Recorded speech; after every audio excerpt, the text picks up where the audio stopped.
Thank you. So I've got 7:02, so I'd like to get started to respect everybody's time and hopefully, other people as they come in, Michelle will add them to our meeting. Again, welcome to everybody. I'm Lynne Allin. I'm the Minister for Congregational Support for Antler River Watershed Regional Council. And this is an evening for us to talk a little bit about what things we should be looking for to help congregations know that maybe they need to do some planning, get things in place to adjust for the future. Oh, there's Carrie. Okay, so Carrie's with us. So we do have Carrie, we have Greg, and as I said, we may have a few other members of the commission joining us tonight. I work very closely with the Congregational Support Commission and am always grateful for their wisdom and their insights and the very conscientious way they make decisions with congregations so that they can help the congregations do their best possible ministry. Brenna Baker is our stewardship officer. She is not able to be with us tonight, but she has included a slide in the presentation.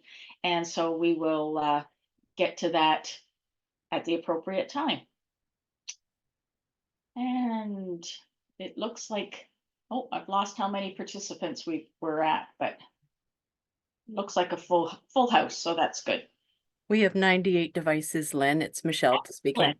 Excellent. Well, we had what 101 for Horseshoe Falls, so I think we've found a topic that is of interest to people, and I am hoping that many of you also read the newsletter piece, so that will be some of the background. But if you didn't, it's okay because we're going to be talking about the same information. When we go into breakout groups, that'll be twice during the meeting. If you have a large group, like Carol Ferguson has a large group, you can choose whether you wish to stay in that breakout group and just have one or two people sort of speak on behalf of your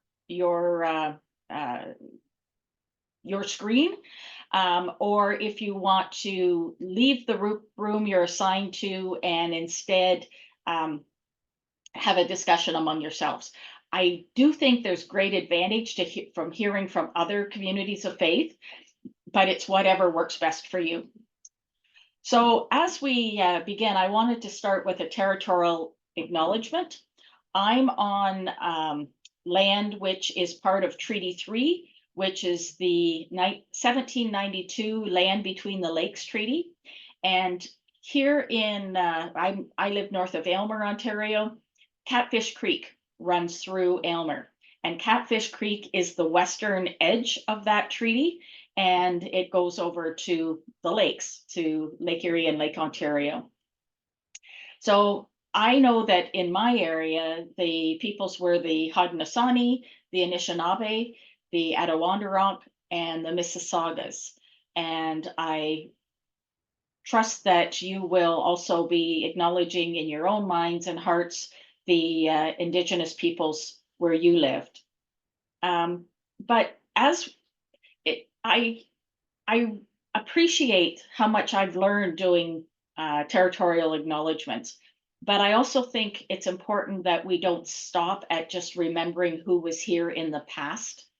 We also have to acknowledge the pain and devastation that contact with Europeans brought to the Indigenous peoples and the suffering that continued. It wasn't just at those first encounters. But I also think we have to look around at present day, renew our commitment to truth and reconciliation, see our Indigenous neighbors as part of our nation, and look for ways that we can work together to build a good future for everyone. So that is my hope each time I take part in a territorial acknowledgement.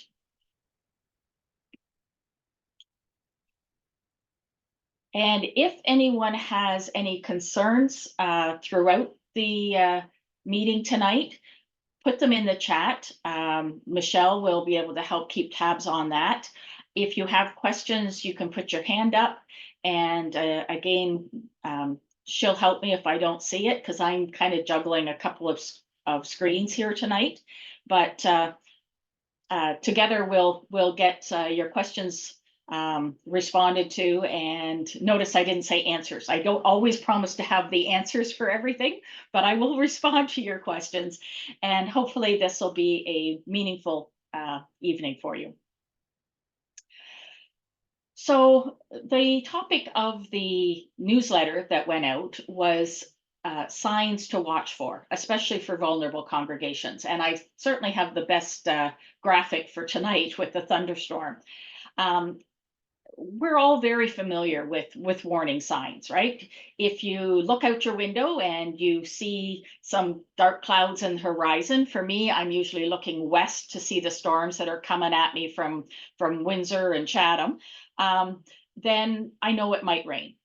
It doesn't mean it'll rain for certain, but it might rain, because sometimes it goes north of me or goes south of me.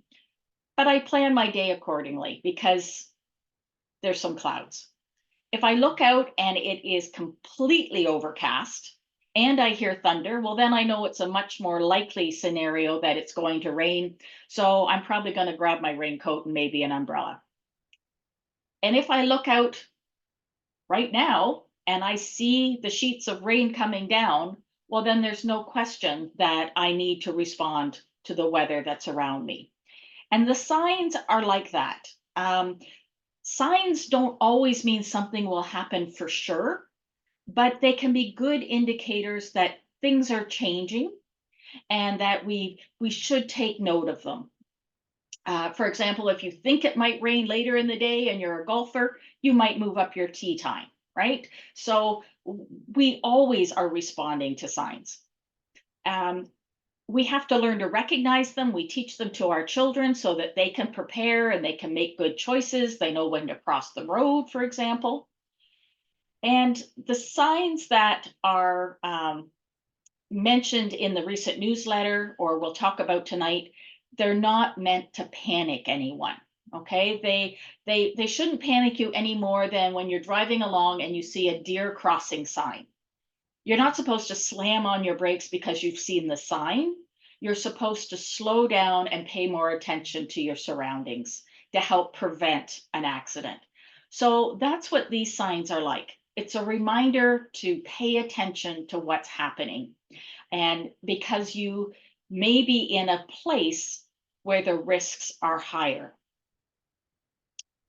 So the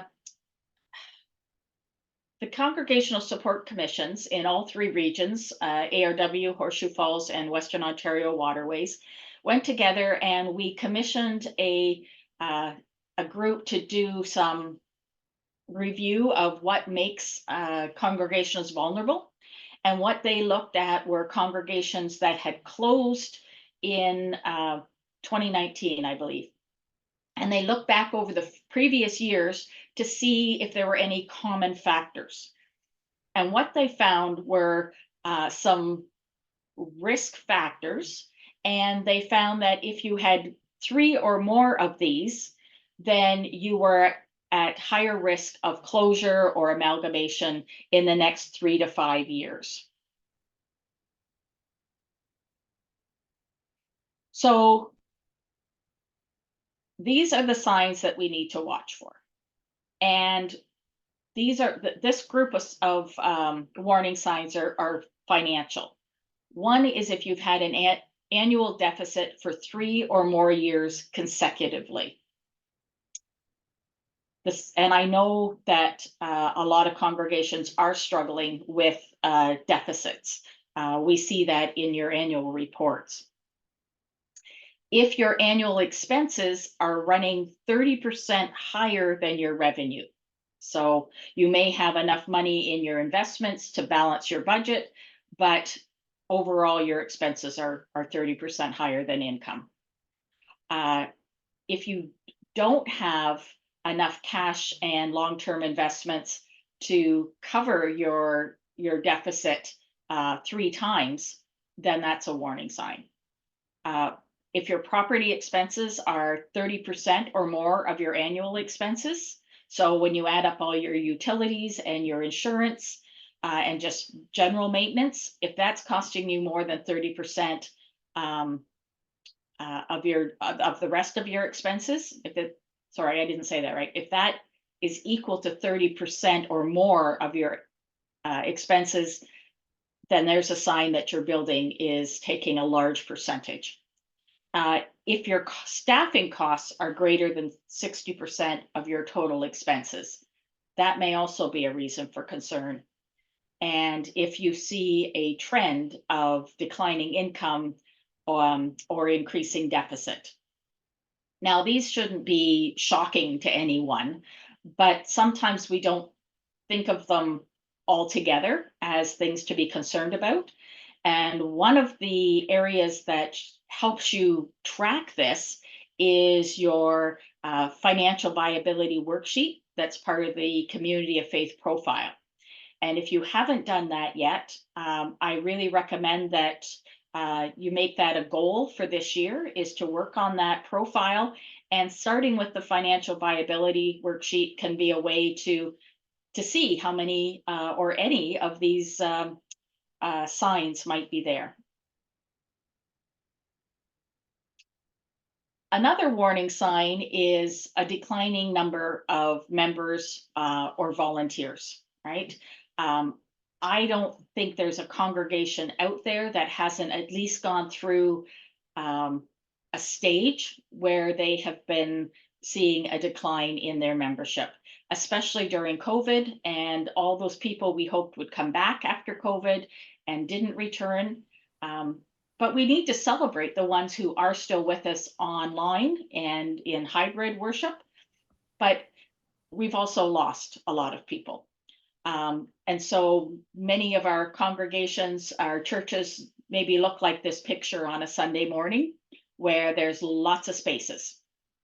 And also, the reality is our membership is aging. And so that's a sign to watch for. And also, if your building or your sanctuary looks a little bit like this picture, it might also mean that the building isn't suited for your current ministry. There's nothing that feels lonelier than 25 people in a sanctuary built for 500, right? So that can sometimes be something that we want to look at and think about. What do we need in our building to meet the needs of our current ministry? And then, do you have anybody around who looks like this guy? Because I sure hear that every congregation has people that are wearing way too many hats, right? I think we're going to have to make the doors taller because pretty soon nobody's going to be able to walk through them with all the hats we're wearing. And that's generally because we have a lack of volunteers. And sometimes that goes back to the previous point where we have declining membership and aging members, people who no longer, have the energy to be involved in all the different committees or positions that they had in the past. And so the ones who are still interested in participating that way are being asked to fill more and more positions. One of the warning signs as well is if the volunteers have held the same position for more than 5 years because there was no one else to replace them. So it's one thing if they say, yep, I've been your treasurer for 5 years, I'd like to do it for another 5.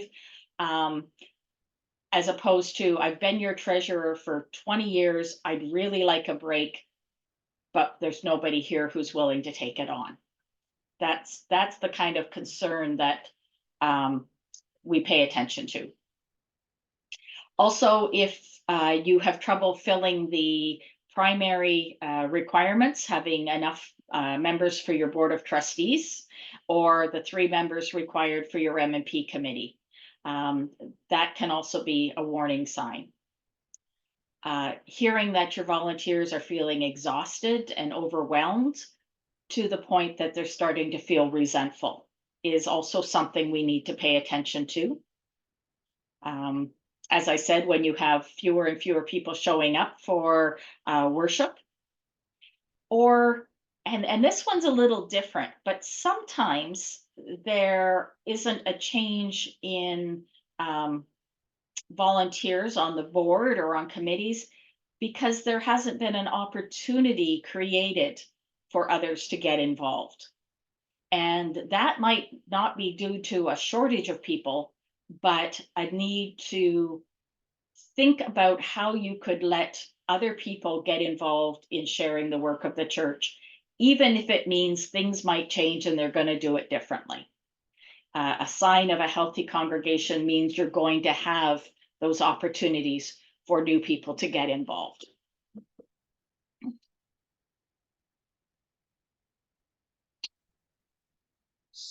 So before we go into our first breakout group, are there any questions just about what I've covered so far? And for those who joined while I was talking, we're going to go into breakout groups for about 20 minutes. And if you have a congregational support commission member in your group, they will take notes. Otherwise, I ask that you please take the notes, just point form, and then email them to me after the meeting. So have somebody designated to do that, because the Congregational Support Commission really would like to have your feedback and know what you're experiencing is. So the first discussion is about what is happening at your church. What we ask is that in your group, you describe the signs that you are noticing. Might be some of the signs that I highlighted, or it might be something completely different. And if there's time, what other changes are you noticing, not just in your congregation, but also maybe in the surrounding community? And just have an opportunity to, give everyone a chance to share about what they're experiencing. Are there any questions, or we're good? Michelle, I'm not seeing any. Are you seeing anything? No? Okay, so Michelle's going to invite you into the breakout group, and it's just 7:20 now, so we'll come back about 7:40 and she'll bring you back. Nobody will get lost.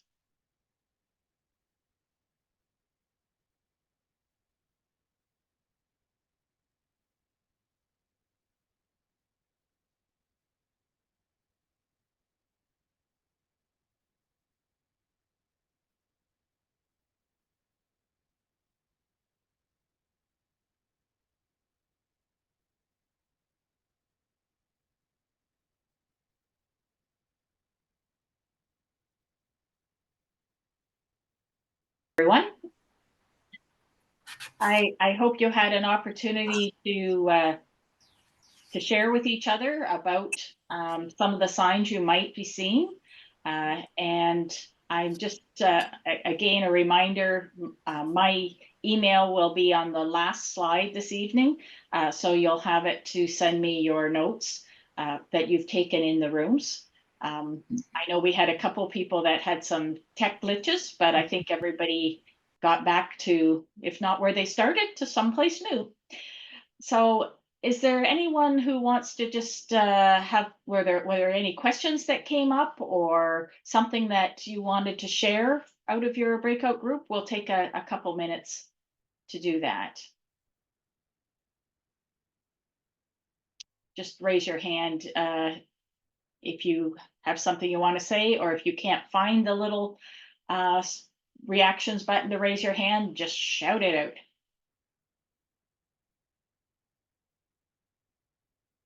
No? Oh, Carrie. Hi, Carrie. Yep. You're gonna have to unmute.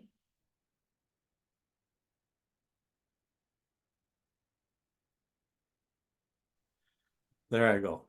Many of the signs that many of the warning signs were very similar to what you have listed, Lynn. But in the what other changes in the area around?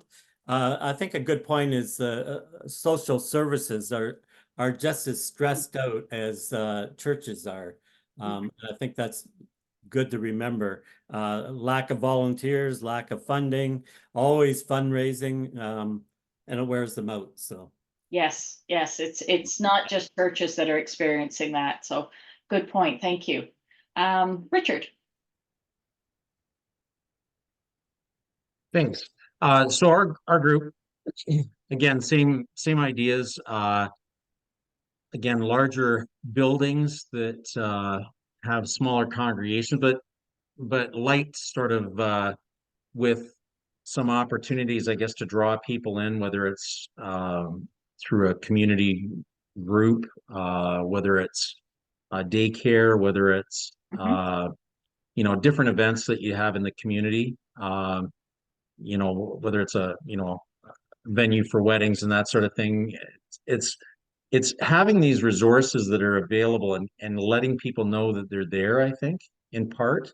Yeah, Um, yeah, it can be. Yeah. yeah. So Okay. yeah. Anyway. Okay, thank you. I thought I saw Walter. Did you have your hand up?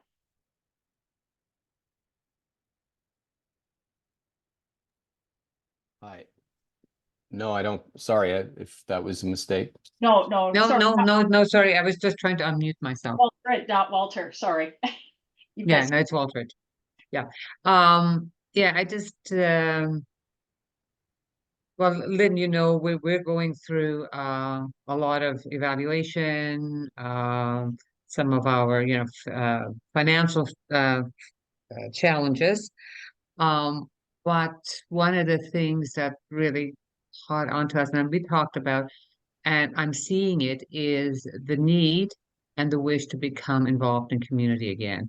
And in a very small way is again, I was saying that our UCW, which in olden days was, ran the church for all intents and purposes. And there were, meat pies coming out of, every other week being sold and that kind of stuff. But that is something I think the women, and not just all women are good, um, ambassadors for the church. They come together. They not only fundraise, but they are community and they check in on each other.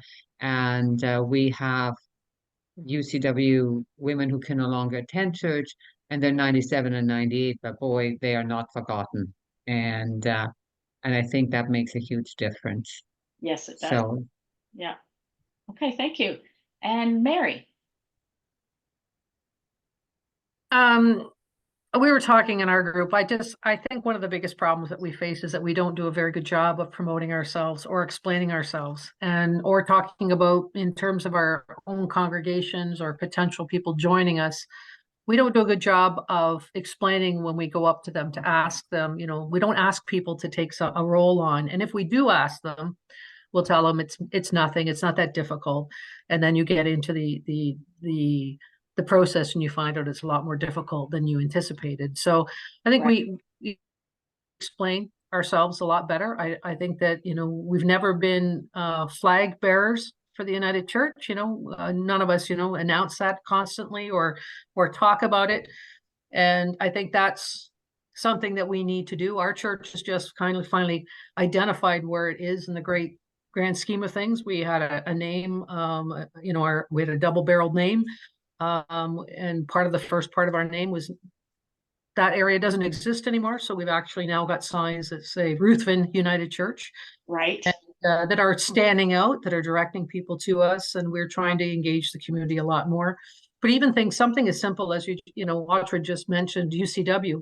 A lot of people don't know what UCW is. Yeah. And, that's one of the biggest mistakes is not speaking in common language that everyone can understand. And we're doing ourselves a disservice in the community by not, explaining ourselves a little bit better and making sure people know that we're here and welcome. And this is great that, you know, you gathered to talk about some of the signs, but you've also started to move ahead already to some of the ways you can respond as well. So I thank you for sharing that. Before I forget, I'm going to invite everyone to put in chat what congregation you are with, just because we'd like to have an idea of which congregations were represented here tonight. And I think Michelle can sort of take screenshots or do something to help us have a list of names as well. And that's just so I can let the commission know. So one of the things that comes up quite often when we start looking at signs or talking even about our churches being vulnerable are our feelings, because our churches are sacred places. Oh, sorry, Carol, you got a question? Yes, we were just wondering what does happen with the finances when a church does close, if the signs can't get turned around. Okay, can you hold that thought and I'll get there? Mm-hmm. Okay. And remind me if I forget. And Okay. Zoom user, yes. Did you have a question? No, I was just thinking about one of the things that we were doing at our church. I'm John anyways. I'm not familiar with this Zoom, so That's okay.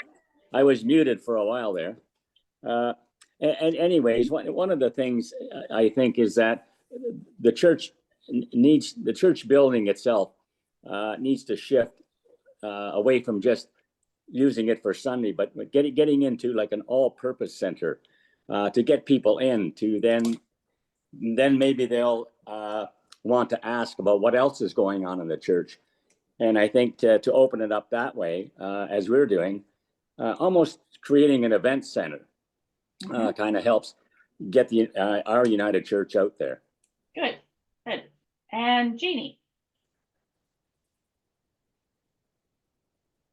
Our group was varied. Like our church is making a motion on Sunday to see if we're closed. We're going to sell our church property and keep our congregation together, or if we're going to forge ahead and see if we can't stay afloat. And one of our other churches that on the meeting was White Oaks, and they're rebuilding, and they're going to have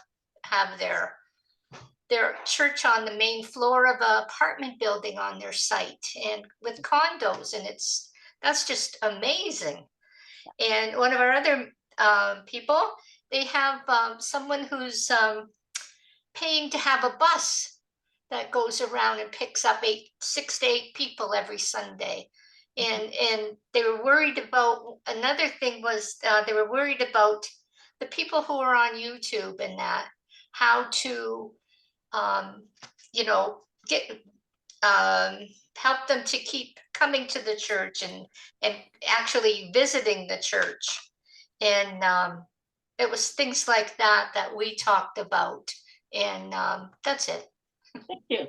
Well, and those are all good points too. And about the people online, I think I hear a lot of talk about that. And I think some of the ways is to just embrace it as a new balcony. We've always had people who sat in the balcony, and we didn't worry about trying to get them down on the main floor. We were just happy they were joining us where they were comfortable. And so I think that's kind of what the YouTube and online services are like. It's the new balcony. So it's maybe more important that we remember they're there, we acknowledge them. And I know Wesley Knox is doing some great work at helping them feel part of the congregation. And I'd like to see how we even encourage people who maybe don't even live in our province, but attend every week to get involved in committees and things. I think this could be something really exciting for us. So, because there are people that for many reasons cannot attend in person. So we'll just have to see where all of that and the spirit leads. So I was starting to talk about the feelings, and all of the feelings are about, um, uh, because these are sacred places, our churches, they are community that matter a great deal. So the point of learning the signs isn't to depress people, but to help you feel in control of your choices and hopeful about the options that might be right for your congregation. And we're already hearing some options, which is lovely. So, like one of the feelings that we often hear from congregations is anxiety, because they just don't know what's going to happen. They're not sure what decisions to make, and they're anxious. Change makes us anxious. Grief is a very profound, even when congregations are excited about what they're doing, maybe an amalgamation or like White Oaks making changes, there can be still some grief because you're losing what was familiar. And it's important to acknowledge that and care for one another in those ways. I often find when I talk to congregations that there is some guilt. They're wondering, how can this be happening on my watch? That the church is facing amalgamation or closure or major changes. I want to let everybody know that these changes are due to factors beyond our control, social and demographic and cultural changes across our regions. We have churches where there once was a vibrant village or community where the community has left. We used to have small farms and large families, and now we have large farms and small families. So lots and lots of factors that have affected this, and it's something that we can't blame ourselves or each other. This is just change. There's frustration as well. People are frustrated. How come people aren't coming to church anymore? Or frustrated with the process. That too is to be expected. And we want to honor all of these feelings, because keeping them pent up doesn't help either. Some congregations feel kind of overwhelmed when they look at the deficits and aren't just sure what to do. We try to encourage them to talk to the commission members or talk to me, and we can go through options. But sometimes it can feel a little bit overwhelming to make a change. And we have some congregations that are just sort of resigned that something is going to happen and there's nothing they can do about it. And again, those are understandable responses, but we hope that we don't stay stuck either. And so what we want to get to somewhere in this mix of feelings is hopeful.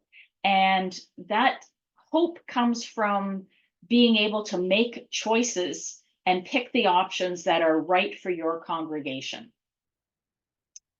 And that comes from feeling in control of the choices. So being empowered to make decisions rather than just let things happen. So here's some of the hopeful options that we can add to some of the ones that were already mentioned. One is discovering you're not vulnerable. I mean, wouldn't that be wonderful? You do your community of faith profile, your financial viability, and you say, hey, actually, we're in really good shape.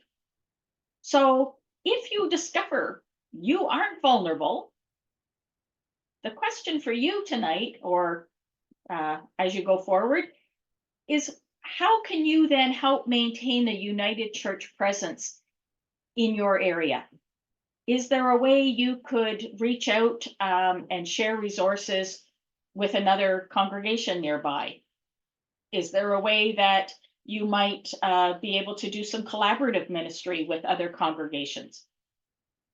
How can you help make a difference for the united church presence so that it continues.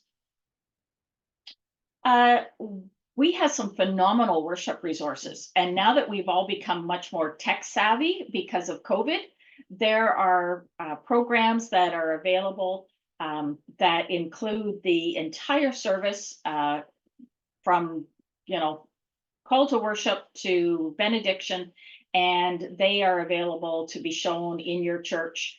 There are some that are available through the United Church Resource Development or the Resource Distribution Center, and there are some that are available, and it's going to escape me now. It's George Bott is doing them. I think it's worship. It's United in Worship. I believe that's what it's called. And those can be used, especially for if you're a congregation without a minister and you're having trouble finding pulpit supply every week. These are wonderful, and I'm happy to help you connect with them if you can't find these resources. Collaborative ministry. We've been talking a lot about that with congregations lately. Basically, that's anytime two congregations or more work together. And it might be like we have an example down in South Kent, where we have a few congregations that are all sharing one minister. But then we also have up to 10 congregations that have been meeting together monthly, representatives meeting monthly, and looking at ways they can do outreach together, or maybe share a bookkeeper, or just support one another's fundraisers. So there's lots of ways we can collaborate, share resources, and encourage one another as we continue to be neighbors. Stewardship. I mentioned Brenna Baker earlier, and so she has asked me to share this stewardship slide. Basically, this slide has her information there, her email address, bbaker@united-church.ca. And there are stewardship programs that are available. She also has one coming up, Bequests and Estate Giving, April 24th and May 8th, for teams that are looking to set up and promote planned or legacy givings. She will also help you set up your giving program and work with your teams. So she has lots of resources available, and there's a full course catalog now on ChurchX, which is where you find all of our United Church courses. And I know that's a lot in a hurry, so best thing to do is just reach out and connect with Brenna and let her know you would like some resources around stewardship, and she'd be happy to work with you. Excuse me, Lynn, it's Yeah. Michelle speaking. Is there a stewardship slide? Because we don't see it. If you don't see it, I didn't click far enough. There you we go. Thank you. And we will be making the slides available on the Antler River Watershed website, and also an amended version of the our time tonight, where we've taken out the breakout groups.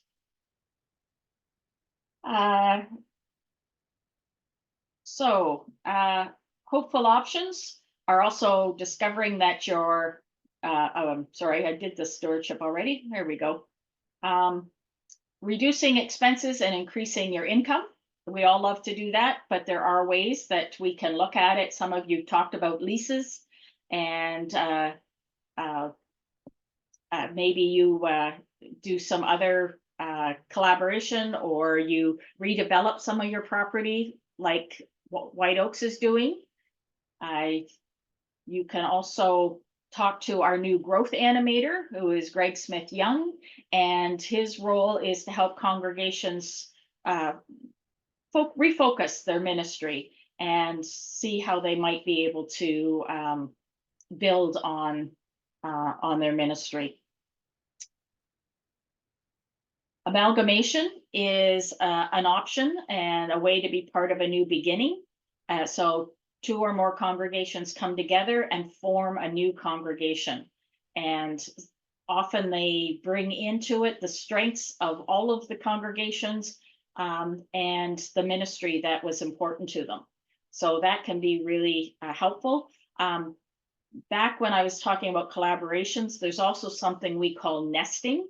And that's when two or more separate congregations share a building and share worship and, they're sharing the same minister. We have two pastoral charges, again, down in the Kent area who are doing that.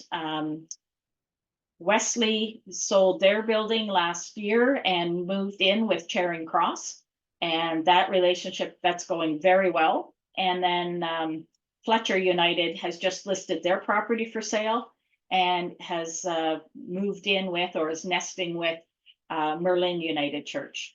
And so that is an opportunity to help reduce your costs by downsizing the one building, and yet you continue as a separate congregation. And then this is getting back to Carol's question. I didn't forget. Disbanding is another option, and sometimes it is the appropriate one based on the location of the church or other factors. It's the congregation's decision. We prefer amalgamation because it gives a new church home to everyone. But with disbanding, you have a legacy, and the legacy is the way your assets are distributed. If your congregation does the work of wrapping up the congregation, all the stuff for the archives, the records, selling the church, all of that, then 33% of your assets can be directed by the congregation to United Church ministries of your choice. So that could be camps, it can be other congregations, it can be mission and service, whatever it is that is a United Church ministry that is important. And then the other 67% is divided to support archives, to support Indigenous ministries, to support the Mission and Service Fund for the current year, to support the Mission and Service Fund for the endowment fund, and the remaining 25% is for Antler River Watershed to help support the work of the Regional Council and the commissions and the ways that we continue to help the communities of faith in the Regional Council.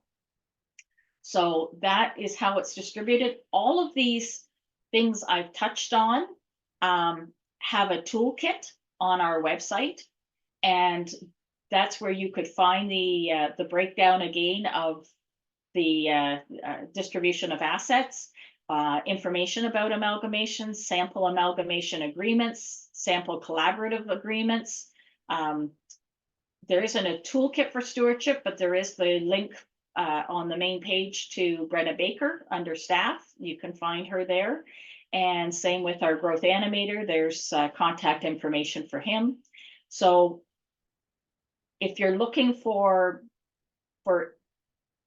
information and handbooks, it's there on the website. And if you have trouble finding it, then let me know and I will point you in the right direction. But take a look. It's also important to remember that all of these options take time to do well. So that is why we encourage you to start looking ahead, because disbanding a church can take over a year. We've had some that, because they've had complications with selling the property, has taken longer than they expected. Amalgamations, it takes time to work out, get to know each other, figure out how you're going to become a blended household.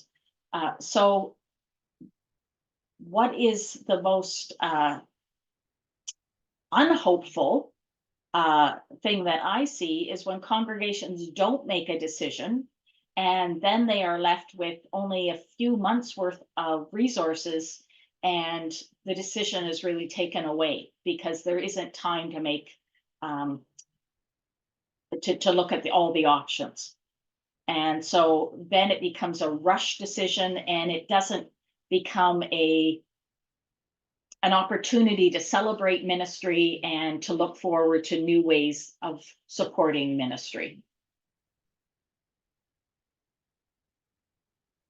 So we're going to move back into small groups, and I'm looking at the time. So let's just make this one 15 minutes so that we can come back and wrap up afterwards. And again, somebody please take notes. Think about, and it sounds like you already started this a bit, which helpful options might you be interested in exploring? And are there other options that weren't on the list that you are considering? And so that is a way to help us think of new ideas as well. So Michelle will put you into groups again, and yeah, what hopeful options are you interested in exploring, and what other new ones do you have to share? Everyone again. We were just saying while you were in your breakout rooms, what a optimistic group you seem to be this evening, that you had already started talking about hopeful options before we'd even got to that point in the agenda. So how was that? I know it was a short 15 minutes, but did it kind of get some thoughts churning and some ideas that you might want to explore? Or raise a question or two?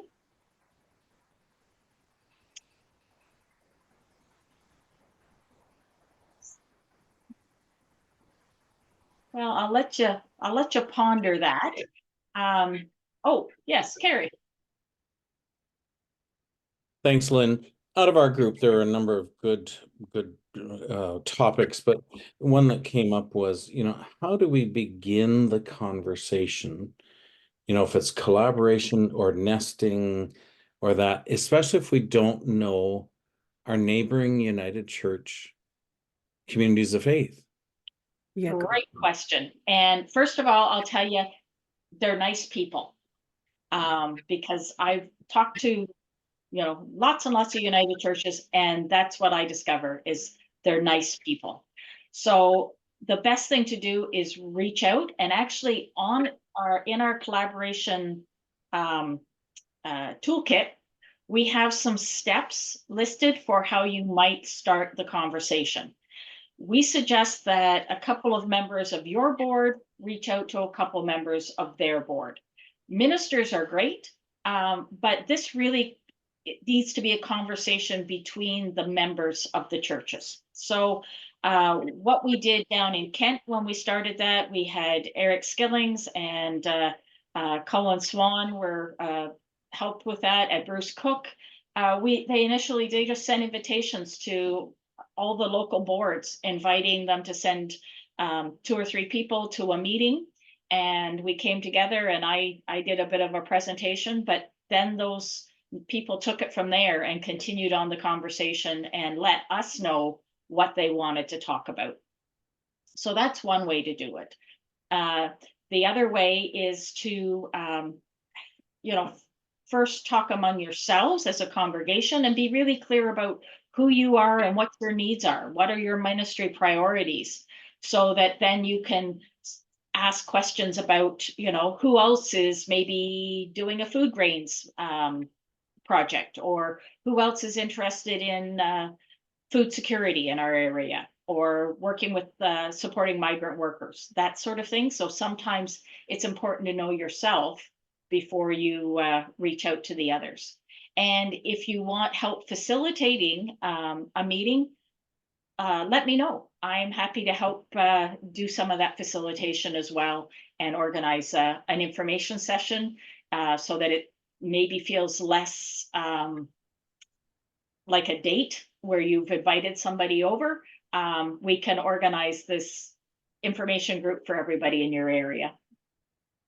Greg.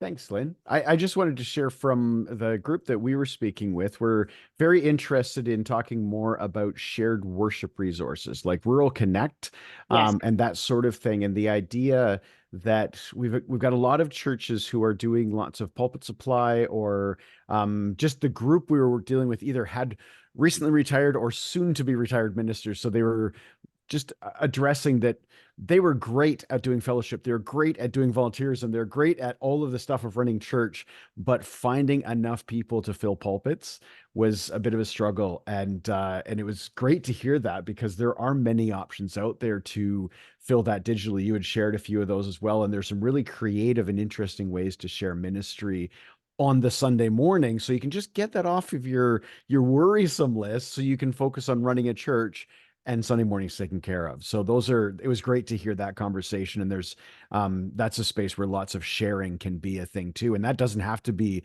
just shared with the neighbors down the street. It can be clear across the province if you wanted it to.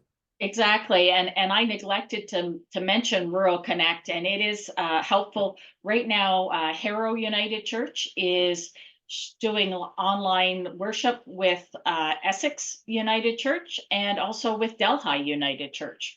So they're jumping into Horseshoe Falls, and we have congregations at Horseshoe Falls who connect each week to the worship service in Western Ontario Waterways. So that is an excellent resource.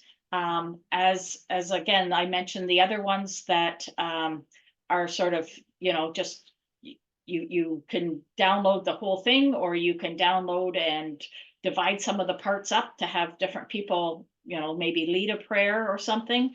But it's making me think maybe that's what we need to do a workshop on, is resources for lay-led congregations. So that's great. Thank you. Lynn, it's Michelle talking. There are two questions in the chat. The first one is from Melanie. My struggle is what is next when your community of faith is already doing many pieces and is still vulnerable? Right. And that's the really tough question. Because as I said, it's nobody's fault. You are already doing great ministry and great work. And sometimes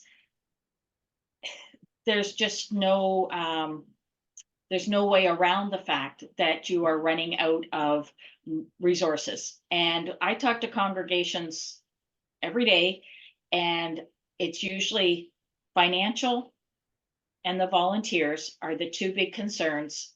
And sometimes it's easier to deal with the financials than the volunteers. When you're down to less than 20 people, it is very, very difficult to manage all of the tasks of being church. We have some that are down to less than 10 people on a Sunday.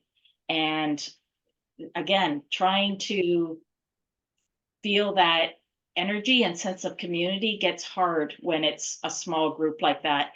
And part of my experience has been that if they do go and nest somewhere else or visit with another church and get to experience what it feels like to be part of a larger group again, that can help open up possibilities. So it may be that for our churches that there are going to be no other options other than looking at amalgamation or disbanding. But that's okay too. That can have legacy stuff involved. We are a resurrection people. We believe that there will be life beyond. And part of the problem was that we were a collaboration of 3 different denominations plus. So we have buildings and congregations that were from the 1950s becoming a problem to maintain and support. So this is part of that reality from almost 100 years ago. Right.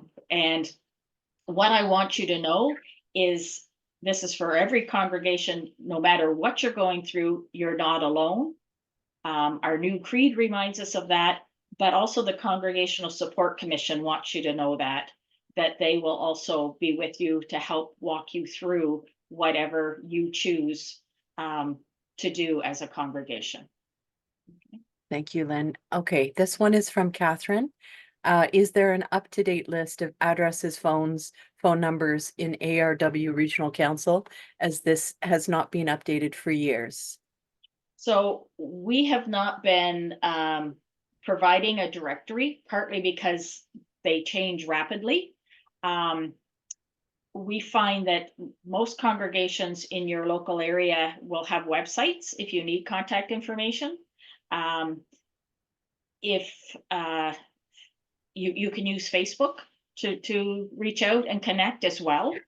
But we know that there's been a lot of interest in having those directories, but the reality is the information changes so rapidly, and then there's the privacy concerns as well in terms of sharing people's emails or contact information.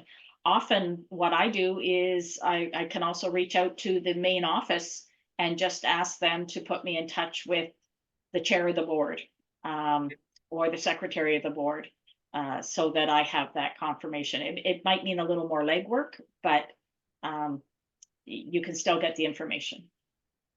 Thank you, Lynn. This is the final question from Carol. Is there a process for nesting with a church from another denomination? Sure there is. Basically, we call that ecumenical shared ministry because we like big words. But we have a handbook that was created for when we do that with a Lutheran, Presbyterian, or Anglican church. And we help develop a collaborative agreement that talks about how you will share the costs. Often it's maybe you'll alternate between ministers from the different denominations, all of those details, and make sure that we satisfy the requirements of both denominations. So we're happy to set that up. We currently have Glencoe in talks with the Anglican Church, and I don't think we have any others in ARW. I have three or four in Horseshoe Falls that are partnerships with Presbyterian churches. So we can certainly help you do that. And if it's not one of those three denominations, we can still start the conversation and figure out what we can do. So I'm keeping tabs on the time here. I just wanted to quickly say that, again, there are the toolkits on the Regional Council website as a starting point. But we are also here to help after you've looked at those toolkits. Please use the Community of Faith profile worksheets. It's not just a make work project for you. It is actually a discernment tool to help congregations do a health checkup on where you're at and how you're doing. We often forget to talk about spiritual practices, and yet we're churches. So to help you discern where the Spirit is leading, make use of those spiritual practices, make use of prayer, small group discussions open to the Spirit, maybe consult if you don't have a minister who could provide some guidance around spiritual practices. Again, reach out to us and we will help find some resources for you.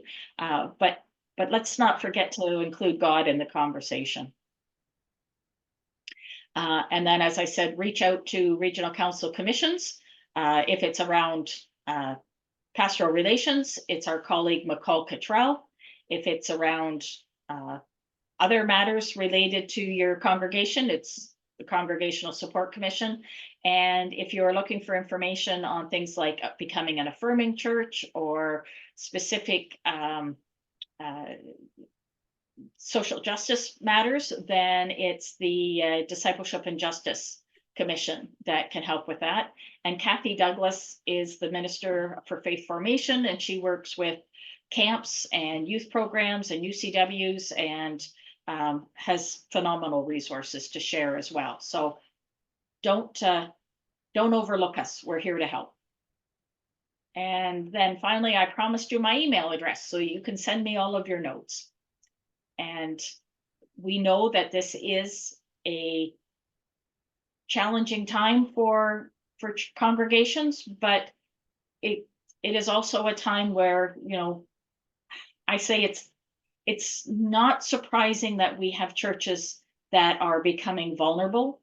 It's a miracle that so many of our congregations have continued their ministry this long despite all of the changes in the world around us. So thank you for all that you do. Thank you for taking your time tonight to be part of this, for sharing your ideas and your experiences and your feelings. And you know, we're in this ministry together. And any questions? We're happy to do our best to help you. Any last comments or questions people want to make? Otherwise, I will let you go off into your evening with a blessing. Thank you for being with us.